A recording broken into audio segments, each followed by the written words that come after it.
everybody. This is Colin podcasting about real estate, and welcome to show number 12.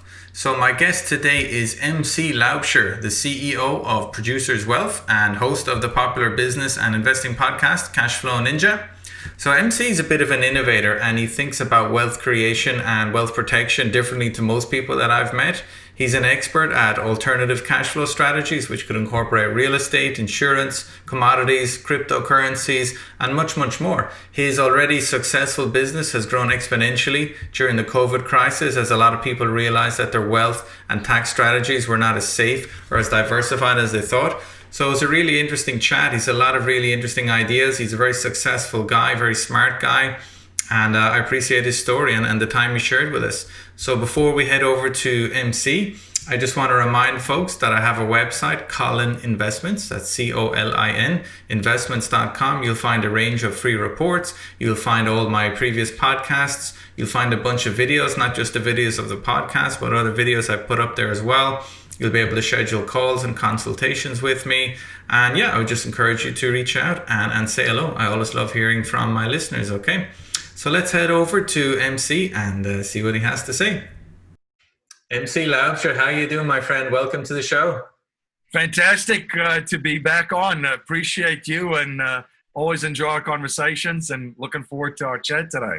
Yeah, man, me too. So I really enjoy anytime I have a guest who's lived in America and done well in America a long time, but is from elsewhere. You know, I'm from Ireland, you're from South Africa, and I think that lends a really interesting perspective to looking at the market here through slightly different eyes. So, you know, before we get on to all the cool stuff you're doing now, MC, can you tell us a little bit about your early background in South Africa and what motivated you to come here?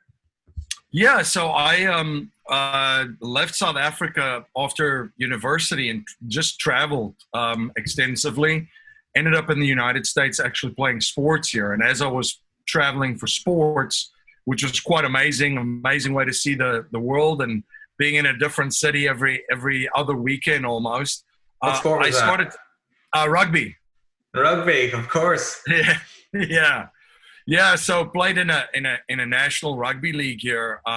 So we did quite a bit of traveling, and as I was traveling around, you know, sports guys do funny things. They play video games. They keep themselves busy in between as they're traveling and so forth. And I started to dive into to reading and studying. I love history. I love economics. My mom actually gave me Robert Kiyosaki's Rich Dad Poor Dad book. I started devouring that. Really enjoyed that and started to dive into other books, just studying everything I could about money, about investing. I met a friend at that stage who his family was huge multifamily investors in the city of Chicago on the north side, very successful real estate investor. So I started actually working for him part-time because it was very tough to, you know, find a job with a company that's going to employ you and say, yeah, you know, every Thursday, take off and go and travel and do your thing and play sports. And when you come back, you'll have a job, right? So that job didn't quite exist. So I started working for him in property management. I did some stuff, you know, from the ground up, from maintenance, painting and turning around apartments to eventually managing the properties as a property manager. I finally, and eventually getting my broker's license, being part of the acquisition team. So what a great way to get started on the ground level in a multifamily, learning from like the low positions and working your way up. That was such a great opportunity you got. And presumably this is what, when you're early 20s, working your way into mid 20s? Exactly. Yeah. So this is like 22, 23, and it's just a gift, you know, and looking back at it now, it's one of the greatest opportunities where a lot of folks would look at it and go, well, you know, I have a college degree, I have this or that, I want something else. I'm like, this was the best thing that ever happened to me, because you literally learn the business from the ground up. You see, I mean, every part of the business, you know, and you see, and I spend time literally in every part of the operations of a multifamily building, and eventually have a multifamily portfolio, and to eventually helping them acquire more properties. So literally learn the business from the ground up. And then I loved real estate. I also was one of those folks that I tend to take action, quick action on things. So I started yeah, I started purchasing my first property around about then. So tell us, Yeah, it what was year was this back then? What year did 2001. you, so you bought your first property in your first investment property in 2001 in what kind of North Chicago area, or That where was was it? actually in South Africa. I went back to in between Oh, sports. I went back to spend the holidays with the family back in South Africa, and I purchased the first property there. I came back, just spent more time in real estate, learning. Eventually, started real estate investing and buying property in Chicago, more properties okay. in Chicago, and then yeah. So my background is that of a real estate investor, and then I started to uh, see more different strategies that allowed real estate investors to put some rocket fuel on what they were already doing. I think one Mm-hmm. of the big things about many folks, actually, one of our biggest challenges is that we let's just say we make money in a job that we're in, right? And Yep. we put away 10 to 25% of that. And Yep. then we try to take that 10 to 25%, and that's all we focus on to try and generate returns and invest it and multiply that 10 to 25%. The one thing that I learned um, just through this friend and other people that I met on my journey at that stage that had shared different strategies with me is there is, when you look at the big picture, 100% of your wealth or of your personal, your business and your investing economy, and you do things more efficiently in all these areas, all of a sudden it starts to put rocket fuel on what you're doing as an investor or as a Mm-hmm. business owner.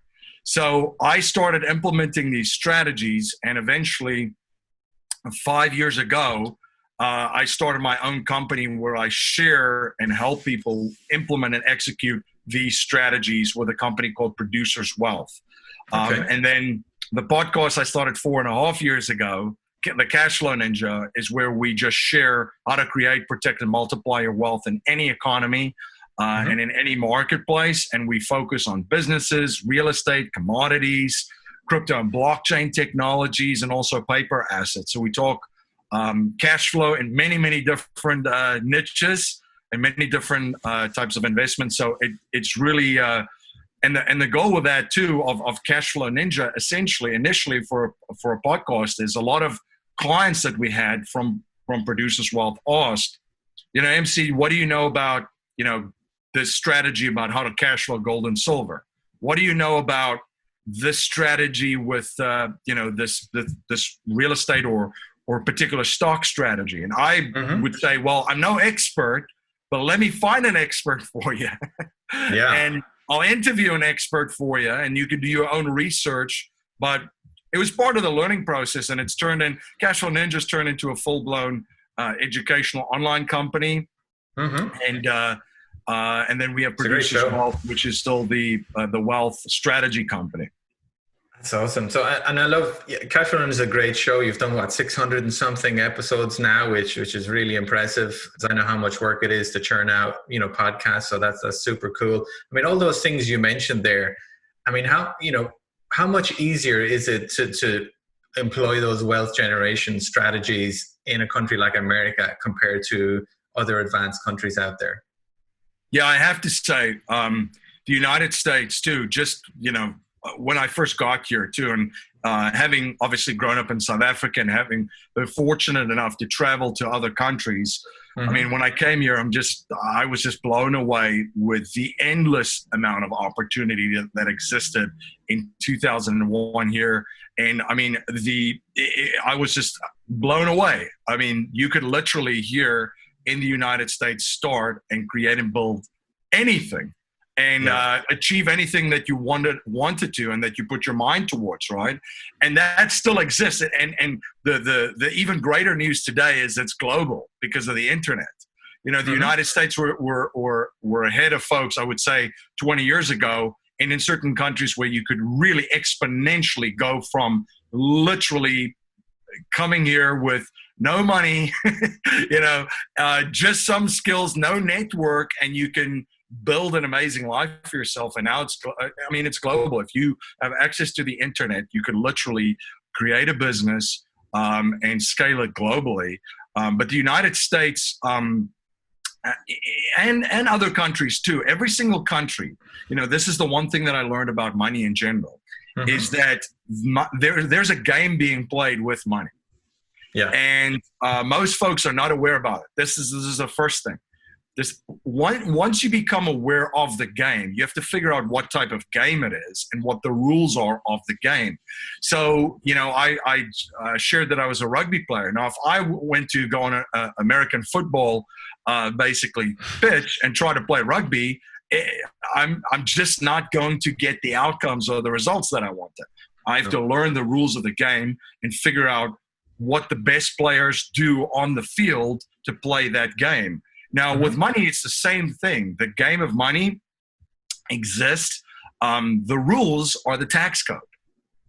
That essentially is, and so you still have the same thing. Just like with a sports team, you have your coaches, you have your mentors, you have your assistants, you have your trainers. They are called tax strategists, asset protection strategists, estate planners, operators within assets and so forth. So yeah, I think, and you asked with the U.S. to relation of the world, I think every world has a tax code, and they're very similar, especially all of the former colonies. So similar in that they're designed to benefit the people that have money and know what to do with it, I guess. Exactly. So, you hear, this is election year again. I feel like every year is an election year. You always hear in elections that we're either going to raise taxes or we're going to cut taxes or we're going to do this. It doesn't matter what happens or what they say about taxes. The folks that play the game and know that a game is being played just go to their team, because wealth is a team sport. They go to their 8 players on their team and just say, all right, how do we position ourselves to thrive in this new code, which was simply a change of rules?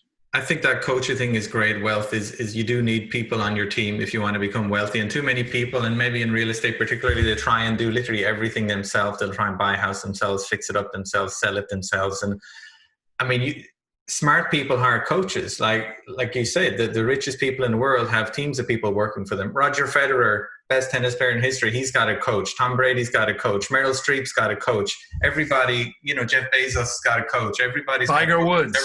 Tiger Woods. They've all got people helping them deliver their own goals and implementing their own strategies. And you mentioned all those players, the tax experts, the estate planners, the operators, the hedge funds, the lenders. There's a whole world out there. And like you say, it's a game and you have to know the rules. And I mean, is that the main reason you think that, despite all the opportunities for wealth creation in America, there's so many people that struggle financially, that have the kind of fire in their belly, but they still struggle financially?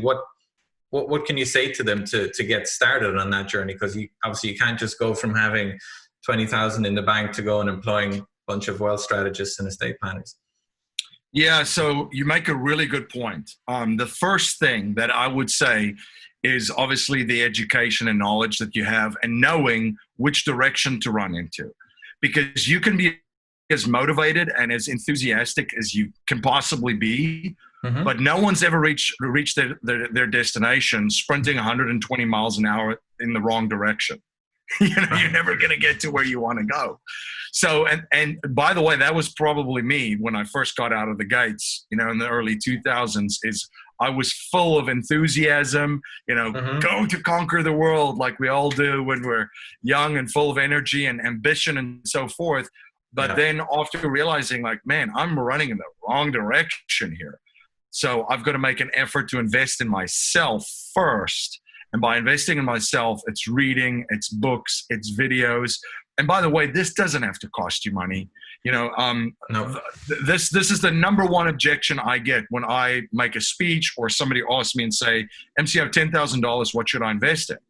I said, first, don't tell anyone that you have $10,000 and take that $10,000 and invest in yourself first, right? Your mindset, your skill sets, and your capabilities and your communities. That's investing in yourself. That's what it means. So the first thing is investing in your mental capabilities, your intellectual capital, which is capital, which is gold. Yes. There's more gold been mined from the mines of men than anywhere else on earth. So the first thing is doing that. if you're going to become a real estate investor, and let's just say you pick a niche, I started in multifamily, but let's just say you're in single family, you want to know everything that there is to know about single family investing. You want to learn about wholesaling. You want to learn about flipping, everything that there is to know. And by the way, like I said, you could just go to YouTube University or find books on it online, listen to great podcasts such as this. It's all free. There are so many resources available right now. So that's how you start to grow your mental capability and intellectual capital right there. The second thing is to acquire a skill, because a skill will actually help you implement this mental and intellectual capital. So what I mean by that is acquiring a skill of, like, let's just say, two very powerful skills of sales and marketing. Now, let's just say you've invested all this time and energy and effort in becoming a really good real estate investor, and now you've mastered the art of sales and marketing. Well, now you're becoming really dangerous, and you're going to put some rocket fuel on what you're already doing. And if you want to put this into overdrive, you partner with someone else that has complementary skill sets. They have other skill sets. So I just call this skill stacking. So as you start to stack skills, you become more and more dangerous, and partnering with folks that have different skill sets but that are complementary, and that'll help you get the outcomes and the results that you want. Partnering with them, now you're really putting some rocket fuel on what you're doing. And then the other thing to invest in too is communities. You can invest in coaches and mentors. Again, folks would say, but MC, that costs money. I have mentors. They don't even know that they're my mentors. They're my virtual mentors. Okay. I study everything about them. There's guys that I'm studying right now that I've never spoken to. I've read all their books. I watched all of their videos, their interviews. I watch the videos, content that they put out. Those are mentors of mine. It hasn't cost me any money yet. And then the other shortcut, of course, and I wish I knew this 20 years ago, I would have gone back and said to myself, the best money that you can spend is actually to get into a room with movers and shakers. That's going to amplify everything that you're trying to accomplish and trying to do, and really, really reduce the time that it takes you to accomplish these goals, because it cuts down the learning curve tremendously. Being in a room, let's just say there's 20 other folks that are much more successful than you are, that have already gone through all the growing pains that you're experiencing, or that have already achieved what you're looking to accomplish.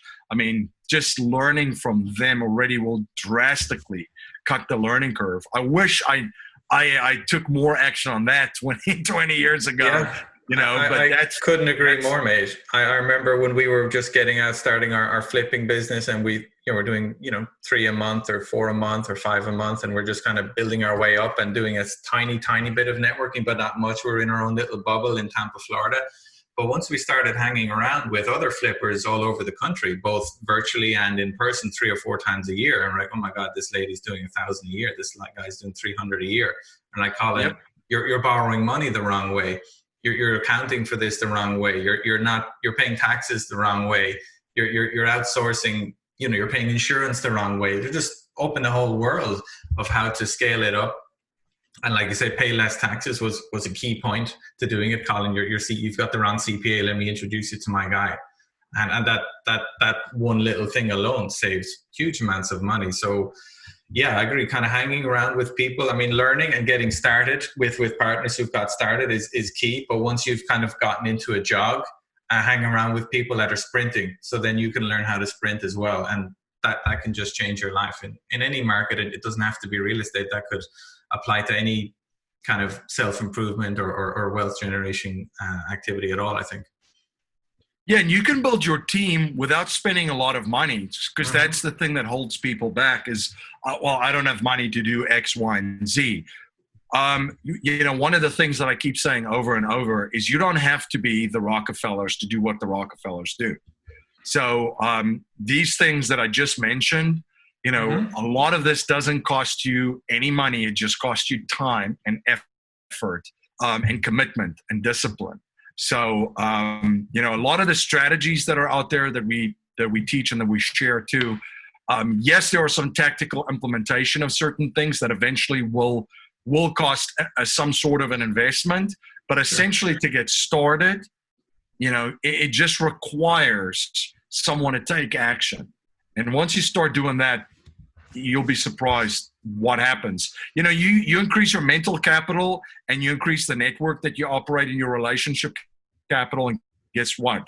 The result most of the time is more actually financial capital, which is what everyone aspires to. So that's how you're going to increase it. I think if folks just focus on money, which I did at one stage too, it doesn't happen. When you focus on improving yourself, your mental capital, and improving your networks and your relationship capital, the result would be more actually financial capital. Yeah, the money will follow.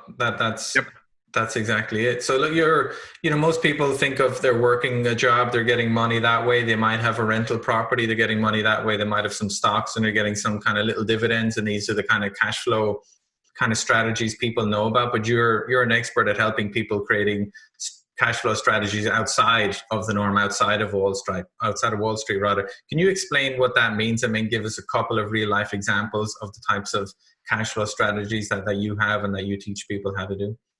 Yeah, absolutely. And I use the word strategy instead of a plan, because everybody's got a plan until they get punched in the face, like Mike Tyson said, right? Yeah. So I like a strategy because a strategy allows flexibility and allows you to pivot and allows you to make adjustments. And what I've learned from very successful investors and very successful business owners and entrepreneurs is, regardless of what happens in the marketplace, not only do they survive, but they thrive. And 2020 has been a prime example where you just see there's two different worlds right now. There's a world where folks have 10x their businesses. They're having their best years ever. And then there's the other side of the coin, right? So what's the difference between the two? They have a strategy in place. So a big part of the strategy, number one, of any strategy, and I call them the keystone, living in Pennsylvania, the keystone state here, but the keystones to a strategies, the first thing is you need clarity. Mm-hmm. What are you looking to accomplish? Because if you don't know what you want, the vision for your life, the goals, and what you're looking to accomplish, it really doesn't matter. Most people are sold someone else's dream. You need to figure out your own dream and get clear on what you want your life to look like. And clarity is also cardinal when you're trying to figure out what is going on. Like this year, the most successful folks didn't close their eyes and stay positive. They actually opened their eyes and they saw what was going on, and they got off the train track on which the oncoming train was coming. And then they started to pivot and make adjustments. So, that's the clarity over being positive and optimism is one of the things that's part of a strategy. You always want to know, okay, what's going on? What's coming? Where am I going? The second part of a strategy is control.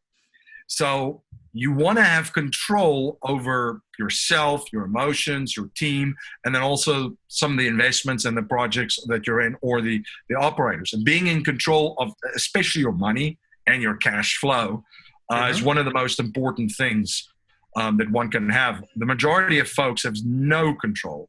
They hand over money to a financial advisor. They hope that they know what to do with it more than they do, which they don't, by the way. And then that basically kind of close their eyes and hope, right? So that really...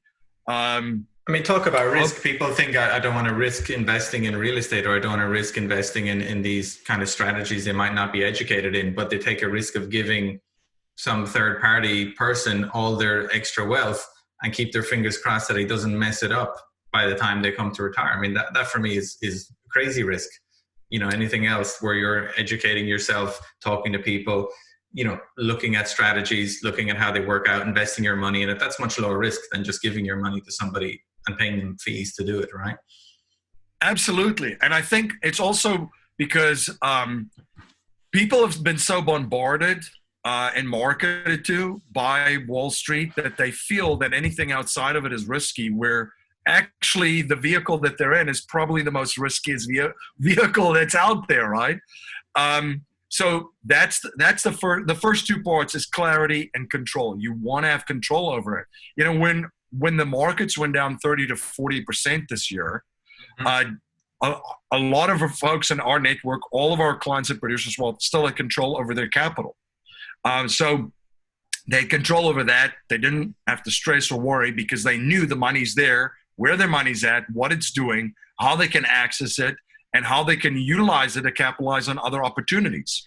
The third part of it is collateralization. And simply what that means is using one asset to do many different things, right? So an example of that, for example, is, you know, when you have a real estate, when you have a property, well, instead of selling the property, taking the profits, and then buying two properties, you can actually collateralize that property through a HELOC, access the equity in that property, and roll it over and acquire another property. So you used one asset to acquire another asset. So that's what I mean by collateralization. And we have vehicles that we plug in. You know, we utilize the infinite banking strategy, which collateralizes overfunded whole life insurance. You could do it with gold and silver, commodity-backed finance. You could actually do it with stocks too. Would not recommend it at all. It's just called asset-based lending. There's even some crypto banks right now that allows people to collateralize, for example, Bitcoin to purchase real estate. So there's a lot of different things that you can do. All of those things that I just mentioned, there are risks associated with all of them. Know before you get into it and understand what you're doing. There's obviously some things that I prefer over other ones, but those are just examples of collateralization, is having $1 do as many different things for you within a strategy. That's how you get that multiplier effect that people talk about, multiplying wealth. What does that mean? Well, what if you all of a sudden have $1 doing 3 or 4 or 5 different things for you in a strategy, not a plan? And again, a strategy is different from a plan or products. You know, the two things that were sold out in the media constantly: financial plan, products, stocks, bonds, mutual funds. You know, instead of a strategy with many different vehicles and many different products combined to get you towards your goal, which ties into the first one of clarity of where you actually want to go.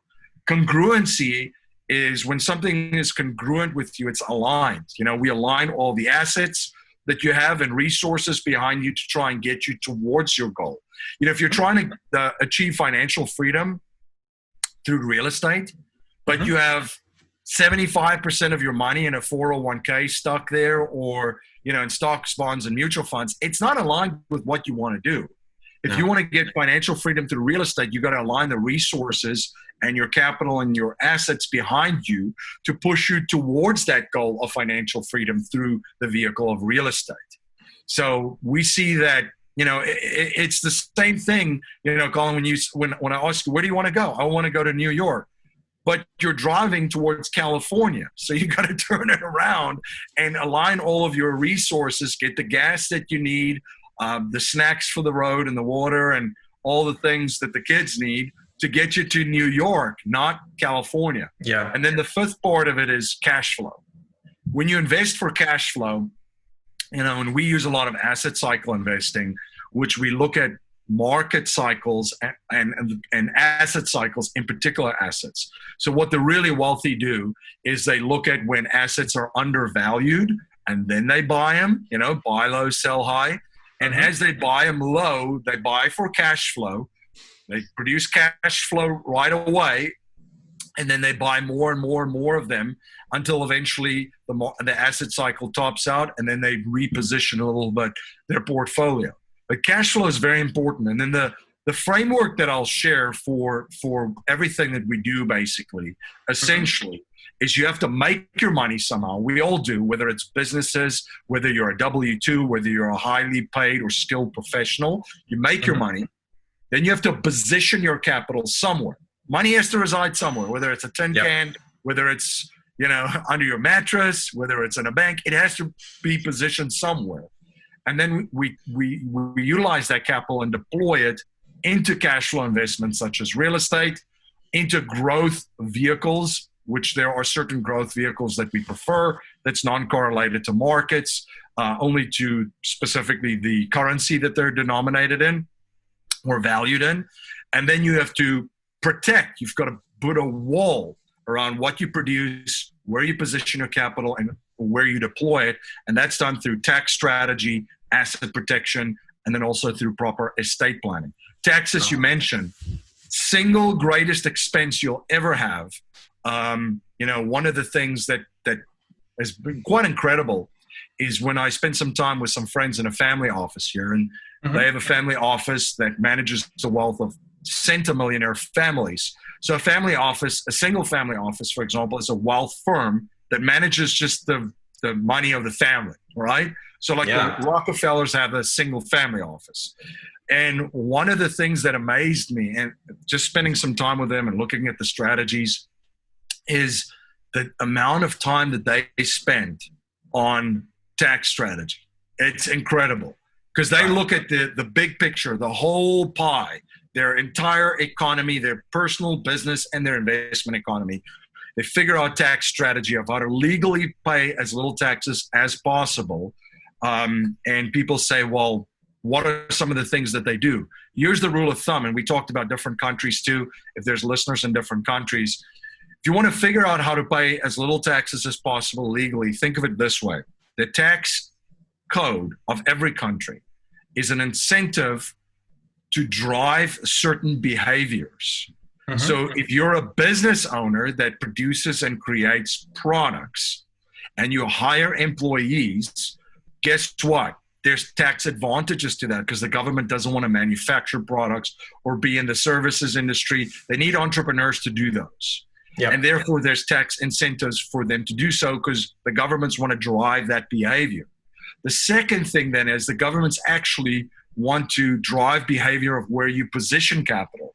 And that's why we prefer the life insurance contracts that we utilize, because the money that you put in there is not only is the principal guaranteed, but it receives tax-free growth. The dividends that these mutual insurance companies pay are tax-free.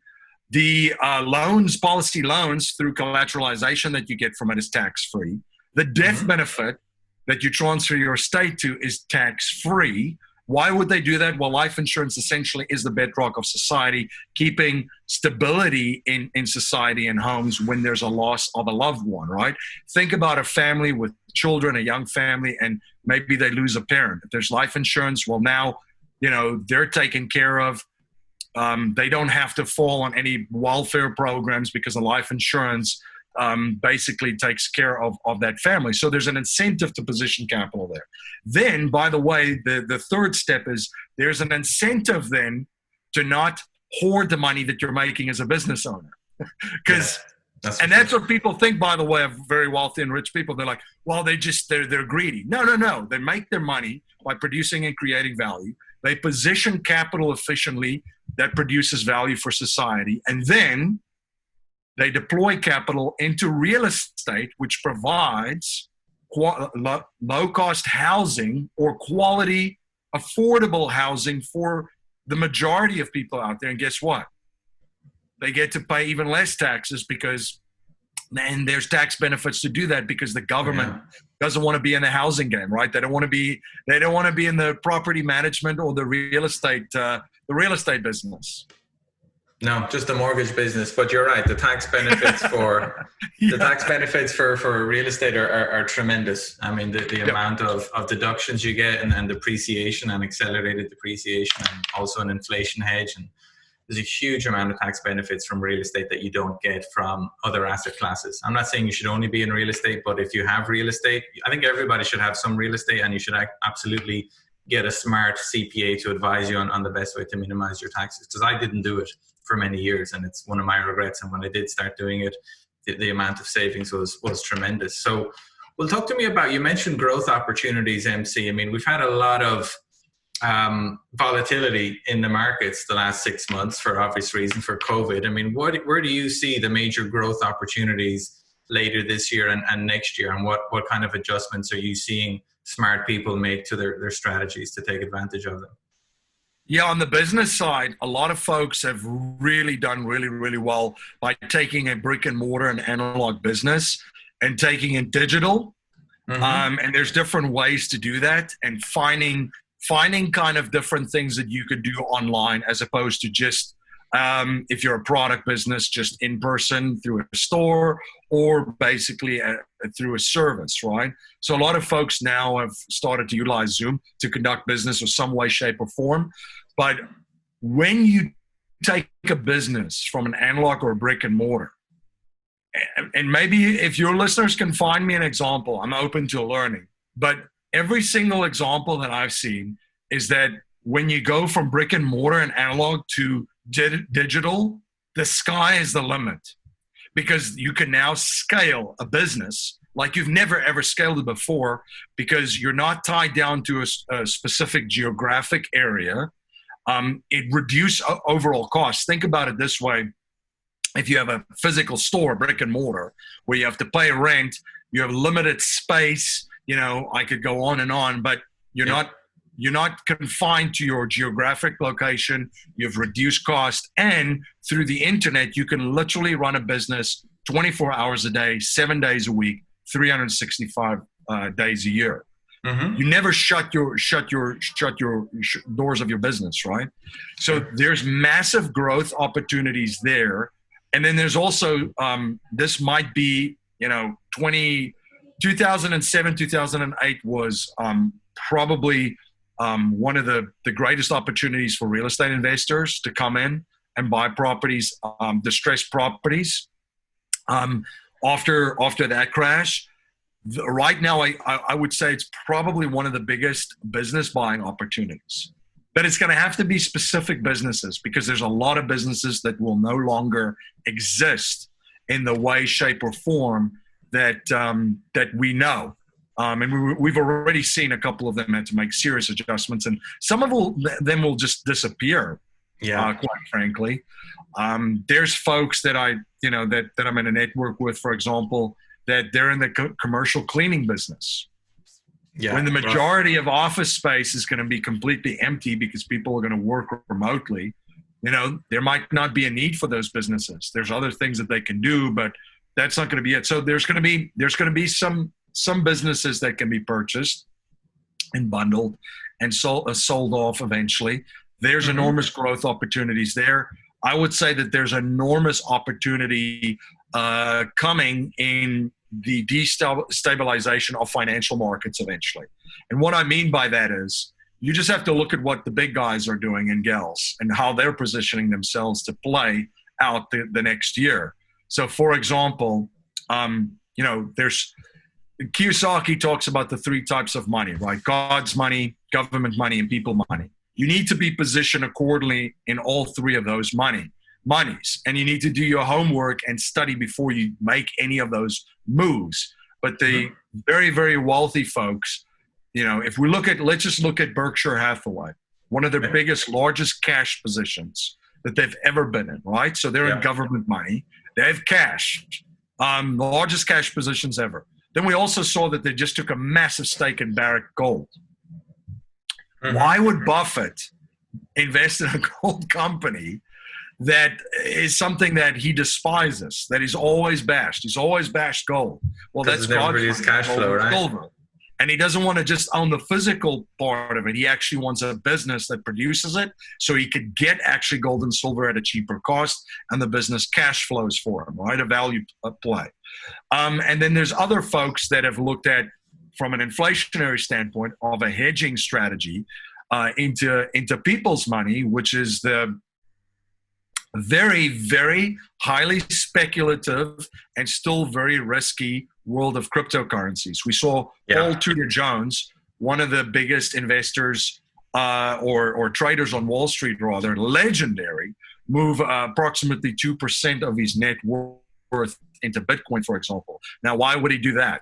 Well, because Bitcoin is seen as a hedge against inflation, because there's only a limited amount of that, right? Again, please don't put your money into anything that you don't understand, and don't dabble in these things just because I'm mentioning it. I'm just sharing of what we're seeing, of what folks are doing. Okay. And then, those are, so positioning yourself into those, because there will be destabilization in financial markets too. You know, one of the things that Buffett just did is he sold off all of these financial positions, except the Bank of America one. So, you know, we should be looking as investors and folks that's looking to grow wealth and protect our wealth always at what the big players are doing, not just what they're saying. Because there's usually a massive difference in the stock markets. You would think, you would suggest that they start educating themselves pretty quickly on what alternatives are out there if they've got too much wealth tied up in the S&P 500. Yes, and right now the stock markets are again back at all-time highs. There's been a lot of currency created, not only by the United States but by everyone. So you should be cognizant of what's going on with money printing. You should be aware of what's going on in the markets, but also be aware that there's other alternatives. You know, in times of crises, which I think we're in about the second or the third innings as we record this episode of what's currently going on. I think it's very important to expect anything come down the line and position yourself accordingly so that you can make adjustments. And that's a big part of our strategy, and our framework of our strategy has really done well for us throughout this year, so that we can capitalize eventually on opportunities that are there. But I think, you know, there's some massive opportunities there. There will be opportunities down the line in real estate, in specific niches. You're going to have to get creative, but I think there's going to be huge opportunity there. And then there's also going to be massive opportunity, I would say, just in starting new businesses, and that's going to adapt or serve folks in this new economy that we're in right now. I couldn't agree more. I think it's a great time to be hungry and to be ambitious. And obviously hedge your bets. If you have had success in the last 10, 20 years, make sure you're hedging your bets and you don't have all things in one asset class. So this has been a very enjoyable chat. A lot of thought-provoking material here, MC. I'm going to have to listen to it all again to digest it. But any good books that you can recommend people read to get in the right kind of mindset to consider the kinds of things you're talking about? If you got one or two recommendations that are good starting points. Yeah, so I started rereading again The Creature from Jekyll Island by G. Edward Griffin, and I've mentioned that book several folks right now to reread, because what he did in that book, this was written in like the 90s, before all the bailouts even started. And in that book, he shares the common thread is bailout is the name of the game. And if you read the book, number one, you would understand what money is, you know, how money works, how the global financial system works, which I think is very important to understand that now. And you'll also understand how the game works between central banks, because I think that's the game that's being played right now. We started to see things already occur, some shenanigans last year in September in the repo market, when the Federal Reserve basically had to step in and perform their first bailout, which wasn't really in the news. Then we saw a bunch of CEOs in the beginning of the year. All of them resigned in December and in January, the largest amounts of CEOs. So there was already folks looking just at what the reserve banks, which is the Federal Reserve in the United States, were doing, and positioning themselves for that. So I would read that book. I would also, I would just... Tell us the name of it again, just so people remind us. Yeah, the creature from Jekyll Island, because he was way ahead of his time, and he's basically explaining what's happening right now.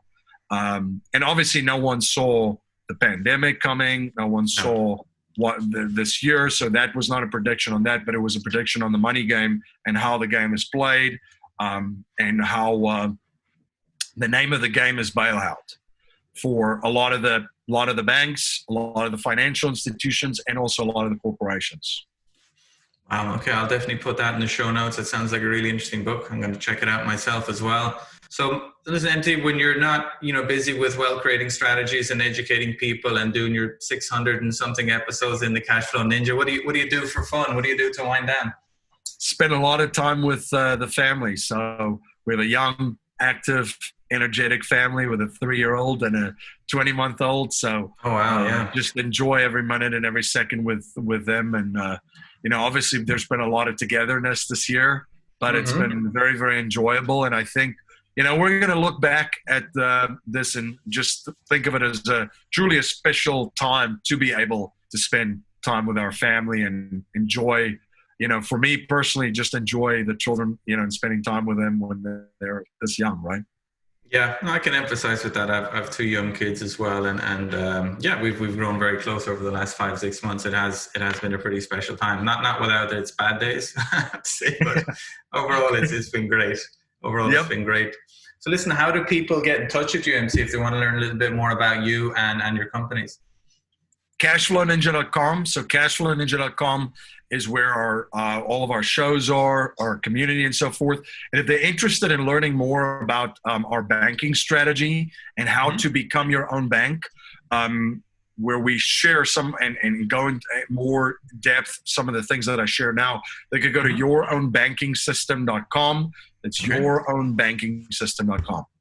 All right, cashflowninja.com and yourownbankingsystem.com. I will put those in the show notes as well. MC, this has been a lot of fun. Really appreciate you sharing your wisdom with us. A lot of really cool things in there. And thanks again for your time, and you take care of yourself.